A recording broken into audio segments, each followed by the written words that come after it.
ரொம்ப சந்தோஷமா இருக்கு. இதுக்காக தான் இத்தனை நாள் ஓடினோம். எனக்கு என்ன சொல்றதுன்னே தெரியலங்க. இதே தியேட்டர்ல நான் வந்துட்டு இங்க டிக்கெட் புக் பண்ணிட்டு எவ்வளவோ படங்கள் பார்த்துருக்கேன். இன்னைக்கு எங்க படம் வந்துட்டு பார்த்துட்டு மக்கள் அவ்வளோ ஆதரவு கொடுக்கும்போது எனக்கு ரொம்ப சந்தோஷமா இருக்கு. இன்னும் இந்த ஆதரவு பெருகி நிறைய பேர் படம் பார்த்து இன்னும் இந்த படத்தை வெற்றி அடையணும்னு நான் கேட்டுக்கிறேன். நன்றிங்க. நான் இந்த அன்எக்ஸ்பெக்டட் காமெடி பாலாலாம் செம்மையா பண்ணியிருந்தாரு. ப்ளஸ் அந்த இர்ஃபான், வில்ஸ்பட் அண்ணாலாம் செம்மையா பண்ணியிருந்தாங்க. ப்ளஸ் ஹீரோ செம்மையா பண்ணிட்டு இருந்தாரு. அவரோட அந்த மீசிய முருகெல்லாம் சின்ன ரோல் இப்படி பண்ணியிருக்காரு, இவரும் அப்படி பண்ணியிருக்காரு அப்படிங்கிற மாதிரி இருந்தது.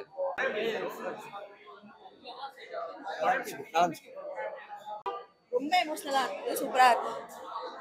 நல்லா இருந்துச்சு. சூப்பரா இருந்துச்சு. நல்லா இருக்கு. படம் வேற லெவலில் இருந்துச்சு. வேற லெவலில் இருந்துச்சு. எமோஷனலாக நிறைய சீனை கனெக்ட் ஆச்சு. இந்த படத்தை மீம் டெம்ப்ளேட் போட முடியாது. இந்த படமே மீம் டெம்ப்ளேட் தான். மீம்ஸ் வச்சு பக்காவா பண்ணியிருந்தாங்க. வேற லெவல் படம். ஃப்ளோவா போச்சு ப்ரோ. ஏன் இன்டர்வியூ இருந்துச்சு. அவ்வளோ ஸ்மூத்தா போச்சு படம். போனதே தெரியல. ரொம்ப இன்ட்ரெஸ்டிங்கா இருந்தது.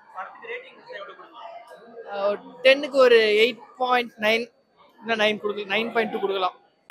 ஃபேமிலி இதுவாகி கடைசியா லவ் வரும் அவங்களே இது பண்ணி அப்படி ஆனதுல அந்த லைன் கரெக்டா பயங்கரமா இருந்துச்சு. வொர்த் த வாட்ச். கண்டிப்பா ஒரு ரொம்ப நாள் கழிச்சு ஒரு ஃபீல் குட்டான மூவி பார்த்த மாதிரி ரொம்ப சூப்பரா இருந்துச்சு. போட்டோ எடுத்துக்கலாம். ஓகே, ரொம்ப தேங்க்ஸ்ங்க. உங்களுக்காக தான் எடுத்தோம் படம். உங்களுக்கு பிடிச்சிருக்கு நினைக்கும் போது ரொம்ப சந்தோஷமா இருக்கு. தேங்க்யூங்க. எனக்கு இது போதுங்க. தேங்க்யூங்க. Thank you brother. ஏன்னா ரியலான எமோஷன் ஹிட் ஆகணும் தான் எடுத்தோம். உங்களுக்கு என்ன கண் கலங்குறீங்க? Thank you brother. Thank you brother. Thank you. ஃப்ரெண்ட்ஸோட போய் பார்த்தா நல்லா இருக்கும். ரொம்ப ஃபீல் அண்ட் எமோஷனலாக இருந்துச்சு. ரொம்ப கனெக்ட் ஆயிடுச்சு. சீனியர்ஸ்லாம் ஒரு 2-3 பேர் அழுதுட்டாங்க. ஸ்க்ரீன் பிளே அந்த ஒரு கேரக்டருக்கு அந்த யூடியூபர்ஸ் கொடுத்த கேரக்டர் ரொம்ப அன்எக்ஸ்பெக்டடாக இருந்துச்சு. பார்த்தா நான் வந்ததெல்லாம் அதெல்லாம் நல்லா இருந்துச்சு. ஸோ நல்லாவே கனெக்ட் ஆயிடுச்சு. அந்த லவ் சீனாக இருக்கட்டும் எல்லாம் என்ஜாய் பண்ணி பார்த்தாங்க. மியூசிக்குமே சூப்பராக இருந்துச்சு. அந்த ஸ்டார்டிங்லேருந்து அந்த அந்த என்ட்ரி சாங்லாம் பயங்கர ஹைப்பாக இருந்துச்சு. சூப்பராகவே இருந்துச்சு. ஆனால் அது வந்து ஒரு ஆக்டரா பார்க்க முடியல, ஒரு யூடியூபரா தான் பார்த்தேன். நல்லா ரொம்ப பிடிச்சிருந்துச்சு. அவங்களுக்கு கொடுத்த இந்த கேரக்டர் நல்லா இருந்துச்சு. செம்மையா இருந்தது ப்ரோ. ஸ்டார்டிங்ல இருந்து எண்டிங் வரைக்குமே ஓகே, செம்மையா இருக்கு. இதுல எதுவுமே என்ன சொல்றது நல்லா இல்ல அப்படிங்கிற மாதிரி எதுவுமே சொல்ல முடியாது. எல்லாமே சூப்பரா இருந்தது. லைக் மியூசிக் வைஸும் சரி, அந்த சின்ன வயசுல இருந்து எல்லாம் ஒரு குரூப்பா இருக்கிற பசங்க லாஸ்ட்ல எப்படி செட்டில் ஆகுறாங்க எல்லாம் ஒரு நம்ம இப்போ பண்ணிட்டு இருக்கோம்ல, மிடில் கிளாஸ் ஃபேமிலியில இருக்கும் போது ஐயோ எல்லா கமிட்மெண்ட்ஸும் பார்க்கணும், ப்ளஸ் நம்மளோட பேஷனையும் பார்க்கும்போது அதை எமோஷனலாக அவ்வளோ சூப்பராக கன்வே பண்ணிட்டு இருந்தாங்க. லைக் இப்போ மிடில் கிளாஸ்ல இருந்தால் இப்போ அவங்க ஃபேமிலியை பார்க்கணும், நம்மளோட பேஷனையும் பார்க்கணும். இது ரெண்டுத்தையும் கரெக்டாக எப்படி பேலன்ஸ் பண்ணிக்கிறோங்கிறத சூப்பராக காட்டியிருந்தாங்க. அண்ட் இன்டர்வல் செம்மையாக இருந்தது. இன்டர்வல் எல்லாம் ஆல்மோஸ்ட் எமோஷனல் ஆகிட்டாங்க. அண்ட் கிளைமேக்ஸ் அப்போலாம் நிறைய ட்விஸ்ட் இருந்தது ப்ரோ. நம்ம ஒன்று இமேஜின் பண்ணியிருப்போம், ஆனால் அங்கே ஒன்று வேற இது இருந்தது. செம்மையா இருந்தது. கண்டிப்பா பார்க்கலாம். கண்டிப்பா ஒரு ஃபீல் குட்டான மூவி கண்டிப்பா இருக்கணும் அப்படின்னு யோசிச்சுட்டே இருந்தேன். ஏன்னா வீக்கெண்ட் வேறையா, சரி நிம்மதியா படம் பார்த்துட்டு போன மாதிரி இருக்கணும். சூப்பரா இருந்துச்சு ரொம்ப.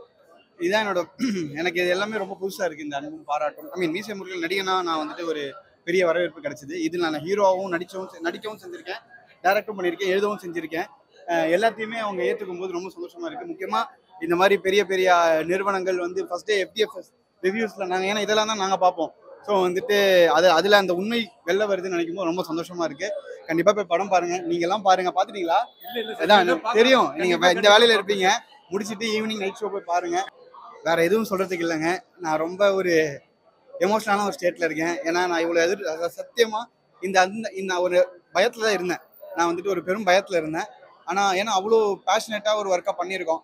நம்ம கஷ்டப்பட்டோன்றது ஒரே காரணத்துக்காக மக்கள் வந்து பார்க்கணுன்ற அவசியம் இல்லை இல்லைங்களா? எல்லாருக்கும் அவங்களுக்குன்னு அவங்களோட ஜேர்னி இருக்கு. ஒரு 120 ரூபாய்க்கும் ஒரு ரூபாய்க்கும் பெரிய ஒரு வர்த்து இருக்கு. அவங்க இவ்வளோ பேர் இவங்கெல்லாம் பசங்கள்லாம் வந்துட்டு, ஏன்னா அவங்க வந்து சொல்லும் போது அது ரொம்ப பெரிய விஷயமா இருக்கு. எனக்கு கனெக்ட் ஆச்சு. நான் அழுதேன், சிரிச்சேன். நான் படம் எடுத்தது அவங்க சிரிக்கிறதுக்கும் அவங்க வாழ்க்கையை பார்க்கறதுக்கும் தான். ரொம்ப நன்றிங்க. எனக்கு வேற வார்த்தை சொல்றதுக்கு இல்லை. ரொம்ப கிராட்டிடியூடோட இருக்கேன். ரொம்ப நன்றி. இந்த ஒவ்வொரு மைக்குக்கும் பார்க்குற ஒவ்வொரு ஆடியன்ஸுக்கும் நான் எப்பயுமே கிரேட்ஃபுல்லாக இருப்பேன். என்னால் முடிஞ்ச வரையும் நான் எப்பயுமே நல்ல விஷயங்களை மட்டுமே முடிஞ்ச வரையும் பண்ணுறதுக்கு நான் முயற்சி செஞ்சுட்டே இருப்பேன். இன்னும் ஆதரவு கொடுங்க. எங்களோட சேர்ந்து 13 பேரோட கனவு இந்த படத்தில் இருக்குது. ரொம்ப நன்றிங்க.